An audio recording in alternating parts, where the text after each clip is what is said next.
अस्सलाम वालेकुम 9th class chapter number 5 physical states of matter lecture number 8 जिसमें आज हम पढ़ेंगे प्लाज्मा के बारे में और बोस आइंस्टाइन कंडेंसेट के बारे में कि ये दोनों किस्में कैसी होती हैं मैटर की और ये कहां पर मौजूद होती हैं। ठीक है, तो स्टार्ट कर देते हैं प्लाज्मा से। Plasma is the fourth state of matter. Plasma एक फोर्थ स्टेट है मैटर की। ठीक है, plasma is composed of highly ionised atoms. Plasma बनता कैसे है? प्लाज्मा जो है वो हाईली आयनाइज्ड एटम से बनता है। जब हम किसी एटम को एनर्जी देते हैं, जब हम किसी भी एटम को, किसी भी गैस को जो है वो एनर्जी देते हैं, किसी मॉलिक्यूल को, तो वो क्या करता है? वो आयनाइज हो जाता है। हमने बोर के मॉडल में पढ़ा था ये चीज कि जब किसी भी स्पीशी को, किसी एटम को एनर्जी मिलती है तो उसका वैलेंस इलेक्ट्रॉन जो होता है वो जंप कर जाता है हायर स्टेट्स में, और जब वो जंप करता है हायर स्टेट्स के अंदर तो उसमें से क्या निकलता है? उसमें एनर्जी निकलती है। और एनर्जी क्या होती है? वो एनर्जी प्लाज्मा होती है। ठीक है, okay. It is super heated state of matter. ये सुपर हीटेड स्टेट है मैटर की, मतलब गर्म तरीन स्टेट मैटर की। ठीक है, और ये क्यों गर्म तरीन है? क्योंकि जब भी किसी एटम को एनर्जी दी जाती है तो वो खारिज करता है एनर्जी, और जो खारिज कर रहा होता है एनर्जी वो एक हीट, एक बहुत गर्म फॉर्म होती है एनर्जी की। ठीक है, plasma reacts with high electric field and magnetic field. Plasma के अंदर ये काबिलियत है कि वो रिएक्ट कर सकता है, तामुल कर सकता है इलेक्ट्रिक फील्ड और मैग्नेटिक फील्ड के साथ। ठीक है, अच्छा, अब ये किसने आइडेंटिफाई किया था, डिस्कवर किसने किया था? इसे डिस्कवर किया था विलियम क्रूक्स ने। डब्ल्यू क्रूक्स, जिसने इलेक्ट्रॉन के लिए डिस्चार्ज ट्यूब के अंदर एक्सपेरिमेंट किया था, वही इसके बानी है, और उसी दिन जो है वो प्लाज्मा को उन्होंने डिस्कवर किया था। ठीक है, जिस दिन इलेक्ट्रॉन भी डिस्कवर हुए थे। तो इलेक्ट्रॉन भी डिस्कवर इसी तरह हुए थे, हमने पढ़ा था कि हाइड्रोजन गैस थी डिस्चार्ज ट्यूब के अंदर, उस पर जब हाई इलेक्ट्रिसिटी लगी थी तो वो आयनाइज हो गई थी, और जब वो आयनाइज हुई थी तो उसमें से ग्रीन कलर निकला था। ठीक है, वो जो ग्रीन कलर निकला था, जो ग्रीन ग्लो हुआ था हमारा डिस्चार्ज ट्यूब, वो दरअसल प्लाज्मा ही था हाइड्रोजन का। ठीक है, ओके। फॉर एग्जांपल, अच्छा एग्जांपल्स क्या है प्लाज्मा की? फायर, आग, नियॉन साइंस। ये नियॉन साइंस वो होती है जो शादी वास के बाहर लगी होती हैं, या किसी रेस्टोरेंट वगैरह में लगी होती हैं, डिजाइन में नेम लिखे होते हैं लाइटिंग से, उसे हम नियॉन साइन कहते हैं। अरोरास जो होते हैं वो हमारे पास नॉर्दर्न लाइट्स भी कहा जाता है इनको। ये नॉर्दर्न लाइट्स कैसे बनती हैं इसके बारे में डिस्कशन करते हैं। और लाइटनिंग, जो बिजली कड़कती है, थंडरिंग जो होती है बादलों की, उससे जो है वो प्लाज्मा होता है। और सन से जो है वो प्लाज्मा निकलता है, जो लाइट की सूरत में हमारा हमें मिलता है। ठीक है, अच्छा, अब बात आई कि अरोरास क्या होते हैं। अरोरास जो है कैसे बनते हैं? सन जो हमारे पास मौजूद है, इस सन के अंदर से जो रोशनी निकलती है वो in the form of plasma निकलती है। ठीक है, सूरज से रोशनी जो है वो कहां आती है? अर्थ तक पहुंचती है।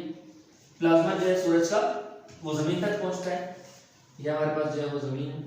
ठीक है, वो जमीन तक जब पहुंचता है, इसी तरह बनाता हूं थोड़ा सा, वो जब प्लाज्मा जमीन तक पहुंचता है तो जमीन के बाहर एक स्फीयर है। स्फीयर मतलब एक एटमॉस्फेयर है। ठीक है, कौन सा एटमॉस्फेयर है? उस एटमॉस्फेयर का नाम होता है, वो यहाँ पर लेयर होती है उसकी अर्थ के बाहर, उस एटमॉस्फेयर का नाम होता है, उस स्फीयर का नाम होता है आयोनोस्फीयर। ठीक है, उस आयोनोस्फीयर में क्या मौजूद होती है? उस आयोनोस्फीयर में हमारे पास जो है एटमॉस्फेयर मौजूद है, इसमें ऑक्सीजन गैस है, नाइट्रोजन गैस है और हाइड्रोजन गैस वगैरह जो हमारे पास गैसेस और भी हैं। तो ये सब गैसेस जो है मौजूद होती हैं इस आयोनोस्फीयर के अंदर। तो क्या होता है, जब सूरज की रोशनी हमारे पास से गुजरती है, हमारे जमीन के पास से, तो हमारे जमीन की जो मैग्नेटिक फील्ड है, जो हमारे जमीन की मैग्नेटिक फील्ड है, जो हमारे पास एक पोल ऊपर है नॉर्थ पोल और नीचे हमारे पास साउथ पोल। ठीक है, तो ये नॉर्थ पोल और साउथ पोल क्या करते हैं? प्लाज्मा को मोड़ देते हैं, उसकी दिशा को, उसके डायरेक्शन को मोड़ देते हैं। हमने कहा कि plasma reacts with high electric magnetic field, तो जो प्लाज्मा स्ट्रेट जमीन के अंदर आ रहा था, अब वो क्या हो जाता है? वो बाहर से निकल जाता है। ठीक है, अब जब वो बाहर से भी निकलता है, जमीन के अंदर नहीं आ पाता, तो वो आयोनोस्फीयर से भी गुजरता है। अब आयोनोस्फीयर में चूंकि ऑक्सीजन गैस है, नाइट्रोजन गैस और हाइड्रोजन गैस है, तो वो क्या करता है? इन गैसेस को, ऑक्सीजन को, नाइट्रोजन को और हाइड्रोजन को आयोनाइज कर देता है। आयोनाइज मतलब उनके जो इलेक्ट्रॉन से उन्हें एक्साइट कर देता है, और जब वो एक्साइट हो जाते हैं इनके इलेक्ट्रॉन, ऑक्सीजन के, नाइट्रोजन के और हाइड्रोजन के, तो रोशनियां बनती हैं आसमान के अंदर, है ना। अब वो रोशनियां जो है नॉर्दर्न लाइट्स कहलाती हैं, और कहां, किन ममालिक में देखी जाती हैं? वो नॉर्दर्न ममालिक में देखी जाती हैं, लाइक नॉर्वे वगैरह में देख सकते हैं आप उनको। ठीक है, और साउदर्न इलाके में देख सकते हैं, जहां पर ऑस्ट्रेलिया के अंदर देखा जा सकता है। ठीक है, ये दो जो है वो समझे के इलाके हैं, जहां पर नॉर्वे हो गया या फिर सूडान वगैरह हो गया। तो इन इलाकों में जो भी नॉर्दर्न इलाके हैं दुनिया के, जहां पर आपकी समझिए कि नॉर्थ पोल है हमारे पास, वो सब जो है वो अरोरा को देख सकते हैं, और ऑस्ट्रेलिया वाले जो है वो अरोरा को देख सकते हैं, जो कि साउथ पोल में मौजूद है। बाकी इसके अलावा और कोई भी अरोरा को नहीं देख सकता। ये अरोरा जो है वो खूबसूरत लाइटें होती हैं आसमान के अंदर। अक्सर आपने यूट्यूब पे वीडियोस देखी होंगी इसकी कि उस रोशनियां जो है वो उड़ रही होती हैं आसमान में। वो रोशनी जो है वो सूरज की रोशनी होती है, बस वो क्या कर देती है, वो हमारे ऑक्सीजन को, नाइट्रोजन को और हाइड्रोजन को आयोनाइज करती हुई गुजरती है, तो उसकी वजह से अक्स बनता है रोशनी का, इसलिए उसको प्लाज्मा और उसको अरोरा का नाम दिया जाता है। ठीक है, ओके। सेकंड है हमारे पास बोस-आइंस्टाइन कंडेंसेट। ये बोस-आइंस्टाइन कंडेंसेट पांचवी स्टेट है मैटर की, it is the fifth state of matter. It was discovered by Indian scientist Chandrashekhar Bose.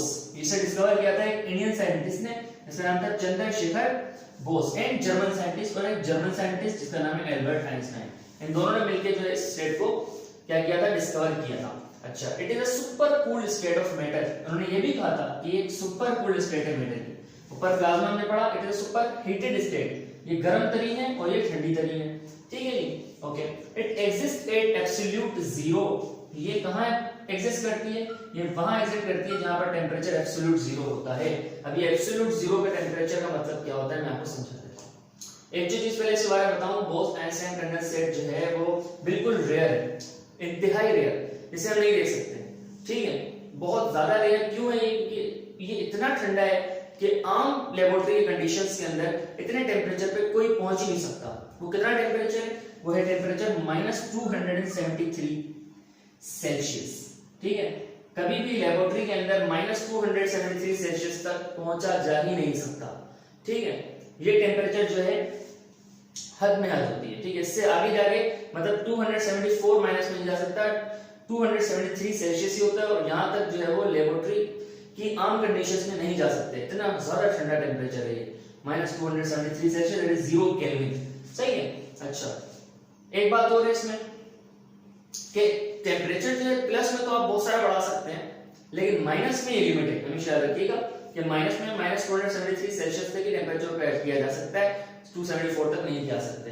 तो ये एब्सोल्यूट जीरो से कहते हैं जहां पर हर जो है चीज आपकी जो है इस टेंपरेचर पे आके क्या हो जाती है, उसके अंदर मोशन जो है वो खत्म हो जाता है। हर स्टेट मैटर की जब इस टेंपरेचर पे पहुंचती है, अगर पहुंच गई, लेबोरेटरी के अंदर पहुंच सकते हैं। ठीक है, आम लेबोरेटरी में आम इस वक्त जो है मैं नहीं इतना टेंपरेचर जनरेट कर सकता, लेकिन लेबोरेटरी के अंदर जहां पर बोस-आइंस्टाइन कंडेंसेट को तैयार किया जाएगा, वहां पर जो है वो जाया जा सकता है इस टेंपरेचर पर। ठीक है, लेकिन ये भी बहुत रेयर मामला है, रेयर होगा। अभी आपको बता देता हूं मैं क्या होता क्या है। बोस-आइंस्टाइन कंडेंसेट एब्सोल्यूट जीरो पे जब पहुंचता है कोई चीज, कोई सॉलिड की स्टेट, सॉरी मैटर की, तो क्या हो जाता है उसके साथ, उसके अंदर मूवमेंट बिल्कुल खत्म हो जाती है। हमने एक चीज पढ़ी थी, अगर आपको याद हो, हमने लिक्विड में पढ़ा, हमने गैसेस में पढ़ा था कि गैस के मॉलिक्यूल्स क्या करते हैं, जैसे कोई इधर भाग रहा है, कोई इधर भाग रहा है, कोई ऐसे ही, कोई वैसे ही। ठीक है, हमने लिक्विड में पढ़ा था कि अगर गैस को थोड़ा ठंडा कर दिया जाए तो लिक्विड हो सकती है, मतलब वो जो उधर उधर भाग रहे थे मॉलिक्यूल्स, अब जो है क्या गए, थोड़ा करीब आ गए, वो तैर रहे हैं आपस में। ठीक है, वो तैर रहे हैं। अब इस गैस, इस लिक्विड को हम थोड़ा सा और टेम्परेचर दे देते हैं, तो क्या हो जाएगा, वो पानी जो है वो लिक्विड के मॉलिक्यूल्स जो है सुकर के थोड़ा करीब आ जाएंगे, आ गए करीब, वो सॉलिड बन गए। अब हमने पढ़ा था सॉलिड जो है वो वाइब्रेट होते हैं, सॉलिड वाइब्रेट होते हैं, ये वाइब्रेट हो रहा है सॉलिड। ठीक है, अब हमने क्या किया, इसका टेम्परेचर और कम कर दिया, इसका टेम्परेचर -273 सेल्सियस कर दिया, तो क्या हो जाएगा, फिर ये सॉलिड के जो मॉलिक्यूल्स हैं इनके अंदर ये जो वाइब्रेशंस थी ये भी खत्म हो जाएंगी, और ये क्या हो जाएगा, बिल्कुल एक सख्त जो है फॉर्म में मिल जाएगा हमें।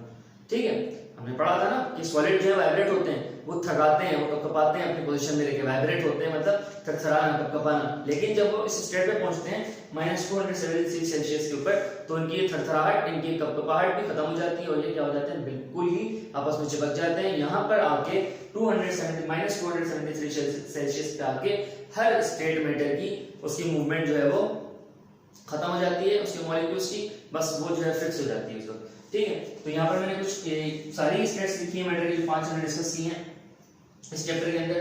तो सबसे पहले कौन सी, बोस-आइंस्टाइन कंडेंसेट, जो कि मौजूद होगी -273 सेल्सियस के टेंपरेचर के ऊपर, जो जिसे आम लेबोरेटरी के पैरामीटर तक पहुंचना नामुमकिन है। ठीक है, उसके बाद हमारे पास जो है वो सॉलिड है, सॉलिड में वाइब्रेशंस रहती है मॉलिक्यूल्स की, फिर सॉलिड जो है वो लिक्विड बन सकता है बाय